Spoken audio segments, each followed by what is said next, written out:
श्रीमद भागवत कथासार स्कंद 3 अध्याय 32 काम्य कर्मांची फले।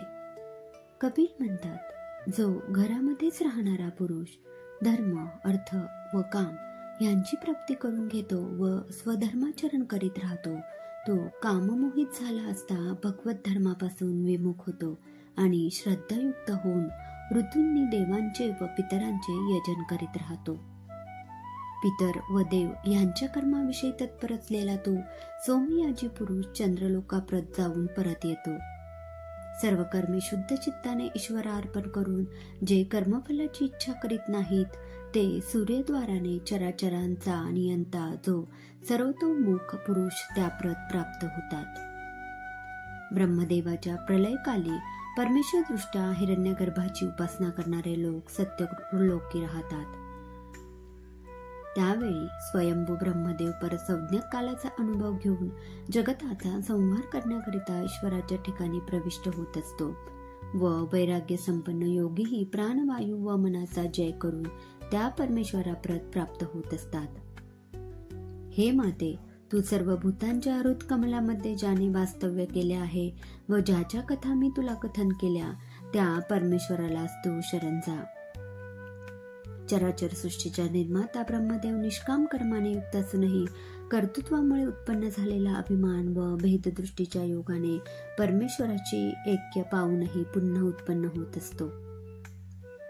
विषयलंपट व अजितेंद्रिय पुरुष प्रत्येही पितरांचे आराधन करीत असतात।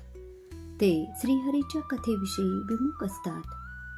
ते दक्षिण मार्गाने अर्थमा नामक जो पितरांचा राजा त्याच्या पितृलोकाप्रत जात असतात व आपल्या पुत्रादिकांच्या वंशात जन्मास येत असतात व पुण्यक्षय झाल्यानंतर निरुपायाने या लोकात येऊन पडतात। म्हणून हे माते, तू अगदी मनापासून परमेश्वराची भक्ती कर, कारण भगवान वासुदेवाच्या ठिकाणी योजिलेले भक्तियोग वैराग्य आणि ब्रह्म साक्षात्कार करून देणारे ज्ञान सत्वर उत्पन्न करतो। हे माते, संपूर्ण योगामुळे योग्याला जे फल इहलोकी प्राप्त करून घ्यावयाचे आहे हे पूर्णपणे वैराग्य एवढेच होय। हे माते, ज्ञानस्वरूप असे एकच निर्गुण ब्रह्म विषयाभिमुख इंद्रियामुळे शब्दादी धर्मांनी युक्त असलेल्या आकाशादी अर्थाच्या रूपाने केवळ भ्रमाने भासत असते।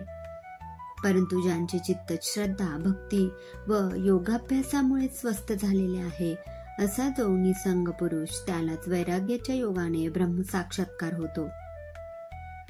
निर्गुण ज्ञानयोग आणि माझी भक्ती या दोहोंचे भगवत प्राप्ती हे एकच फल होय।